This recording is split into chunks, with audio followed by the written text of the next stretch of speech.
Matéria de administração da igreja, fazer aqui uma revisão com os irmãos e as irmãs. Nós estamos especificamente estudando a administração da igreja Assembleia de Deus. Sabemos que toda a igreja Assembleia de Deus, ela tem um pastor local, que é o representante do ministério de uma maneira geral. Quanto mais o pastor local ele tem compreensão do ministério, mais fiel ele é na sua representação. E é por isso que a sede sempre está determinando quem vai ser o pastor local e quem não vai ser, porque ela quer que este pastor local seja o representante da sede e a sede é o representante do ministério. Nós temos aqui o pastor presidente de Guarulhos, que é o campo, de Guarulhos, pastor Clementino. Nós temos o pastor presidente da Convenção de São Paulo, que é o reverendo Samuel Ferreira, e temos aqui o pastor presidente do Ministério do Madureira, que é o bispo Manuel Ferreira. Quando se coloca aqui bispo, já percebemos que a forma de administração das Assembleias de Deus chama-se episcopal. Episcopal é quando tem um bispo que é o supervisor de todas as igrejas. A igreja sede, ela tem as suas igrejas chamadas igrejas satélites, são aquelas que ficam em volta. No caso, o Ministério do Madureira, a sede fica no Rio de Janeiro, cidade de Madureira. Depois você vai ter as convenções estaduais, como a convenção do estado de São Paulo. E existem também os campos que estão dentro da convenção estadual. Campo de Campinas, campo de Guarulhos, campo de Osasco. Cada cidade forma um campo, e dentro de cada campo existem as divisões setoriais, setor 1, 2, 3, 4, 5, infinito. Por isso que é um episcopalismo. Nós vimos aqui o símbolo da Convenção Nacional das Assembleias de Deus no Brasil. Esta aqui é a que reúne as igrejas do Madureira, mas também tem a CGADB, que une as igrejas do Ministério do Belém, Convenção Geral das Assembleias de Deus. Nós vimos que existe uma espécie de hierarquia na igreja.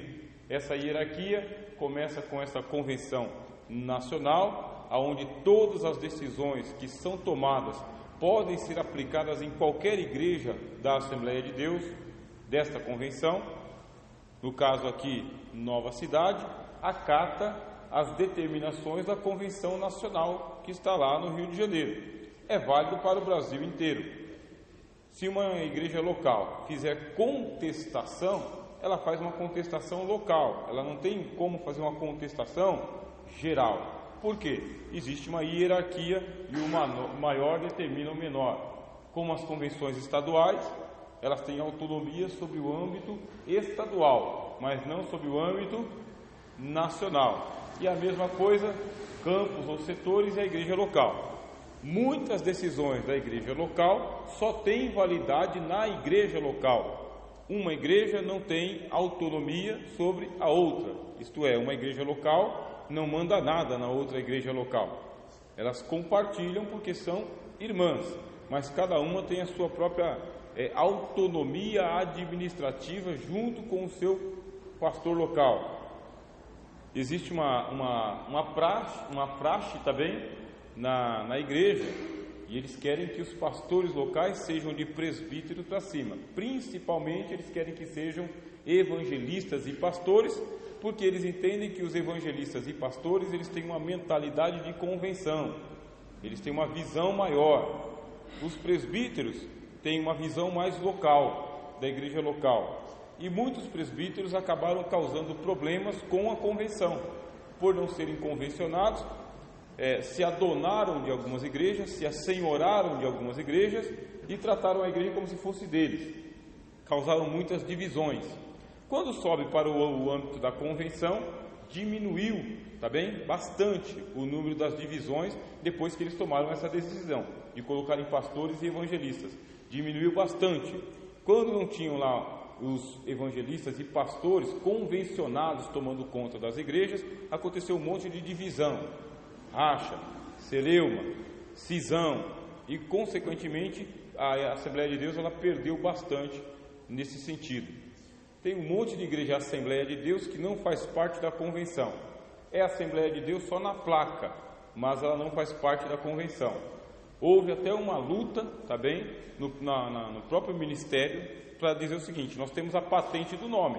Se não for a Assembleia de Deus da nossa convenção, vai ter que trocar de nome. Não ganharam, tá? Ninguém tem a patente do nome Assembleia de Deus. Isso não existe, tá? É só discurso. Tem a patente da Assembleia de Deus, Ministério de Madureira. Não pode colocar Ministério de Madureira se não é de Madureira, mas coloca lá Ministério da Água Azul, ministérios que vão ficar, coloca o nome que quiser. Mudou uma letra, está mudado, entendeu? Não tem como ter a patente do nome Assembleia de Deus, por isso perdeu a causa. Esta forma de organização é chamada de episcopalismo, com base no texto de 1 Timóteo, capítulo 3, versículo 1. Esta é uma palavra fiel. Se alguém deseja o episcopado, excelente obra deseja. A palavra episcopado significa supervisão. Se alguém deseja ser supervisor de igrejas, deseja uma excelente obra. A vaga está aberta, de acordo com o Novo Testamento. Não é tão fácil assim. Você vê que a Convenção Geral das Assembleias de Deus ou o Ministério do Belém, por exemplo, não tem bispo. Você tem um pastor presidente que exerce a função de um bispo, mas não foi ordenado a bispo. Já no Ministério do Madureira, aconteceu com o pastor Manuel, e ele sim tem o reconhecimento, ele foi ordenado a bispo, oficialmente episcopal. Tem essa divisão aí, tá bem? O serviço é o mesmo, mas a patente muda, o nome muda. Embora aqui, pastor Manuel continua pastor, pastor Zé Wellington continua pastor, os dois continuam lado a lado, assim, ombro a ombro, em questão hierárquica. Mas por quê? Porque no Madureira é o pastor Manuel quem dá ordem, e no Belém, pastor Wellington que dá ordem. Um não manda no outro, um não tem domínio sobre o outro, só a relação mesmo é de confissão de fé. Bom, esse aqui é o texto grego que eu falei para vocês, e aqui está a palavra episcopos, tá? Que é supervisor. Eu mostrei para vocês um organograma da Igreja Assembleia de Deus, aonde você tem lá em cima, no topo, os pastores e evangelistas. Eles respondem diretamente para a convenção. Qualquer problema que der com um pastor ou um evangelista tem que ser levado para a sede. Só eles têm autonomia para julgar o problema que está acontecendo com um pastor e um evangelista. Eles não sofrem disciplina local, eles não são da igreja local. Todos os pastores e evangelistas, eles são da sede.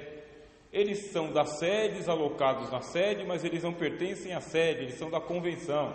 Podem ser enviados a qualquer lugar do mundo pela convenção, tanto no Brasil quanto no exterior. Eles representam a convenção, respondem para a convenção, só podem ser excluídos pela convenção. Quem geralmente faz esse trâmite aí é o pastor presidente do setor ou do campo, é ele que faz. Significa que o pastor local, ele recebe os evangelistas, os demais pastores, mas não tem autonomia sobre eles para os excluir, por exemplo, ou os disciplinar. Tudo tem que ser encaminhado para instâncias superiores, para o pastor da sede. Bom, já com o presbítero e com a diaconia, o pastor local tem plena autonomia, tanto para incluir quanto para excluir. Só leva lá para o pastor presidente, chancela e ele é excluído. Ele não precisa responder diretamente para a convenção. Não é que diminui a importância do irmão ou da pessoa, não é isso. É porque é uma maneira mais simplificada de resolver os problemas. É uma regra da administração. O que você pode fazer, você não empurra para ninguém, faça você. Pitágoras mesmo, né? Ele é um sábio da antiguidade, da Grécia. Ele tinha um ditado popular que ele dizia o seguinte: é aquilo que você pode resolver, não peça ajuda para ninguém, vai lá e resolve. Está na tua alçada, está nas suas mãos, você não precisa de ajuda para isso aqui, vai lá e faz. Porque senão você fica terceirizando um problema e o problema vai ficando maior ainda. Por isso, se está na tua competência, resolve. Vocês veem que aí você tem os cooperadores e as lideranças, né? Que a linha tanto pode vir para cá quanto a linha pode vir para cá, tá bem? Só que a diaconia, perceba que ela responde aos pastores, assim como o presbitério também. Os cooperadores, eles também respondem aos pastores e ao presbitério. É uma questão de bom senso. Eu sou o cooperador da igreja, tenho um presbítero, se o presbítero ele está numa hierarquia acima da minha, eu respondo a ele, não como um subalterno, mas como um auxiliar. Na igreja, a questão assim de subordinação é uma postura de irmão e irmã na igreja. Eu me subordino porque a Bíblia diz, o apóstolo Paulo escreveu, cada um de vós considere-se como sendo um auxiliar do outro, considere os outros superiores a si mesmo, que é a especificação da Bíblia. Portanto, toda subordinação que nós temos aos irmãos é por fraternidade, piedade, boa fé, e não porque a gente é pau mandado. É lógico, se você não compreende da forma como a Bíblia está te dizendo, você vai pensar que aquele irmão é inferior ao outro, e eu só posso fazer aquilo que o meu ser superior manda. Não é o espírito da Bíblia, não é a teologia evangélica, mas existe, tá? O pessoal pratica assim mesmo. Se você não tiver essa compreensão fraterna, você vai na outra compreensão. Você tem que entender que tem alguém que manda na casa, e tem gente que abusa da fraternidade, né? Já que eu não tenho que me submeter a ninguém, porque a Bíblia fala que os outros são superiores a mim, então eu vou afrontar, nesse caso, caindo em outro texto bíblico, que é o texto da autoridade do pastor, a autoridade do presbítero. Bom, e você tem a membresia aqui. É da membresia que vão surgir as lideranças, os cooperadores, presbitério e diaconia.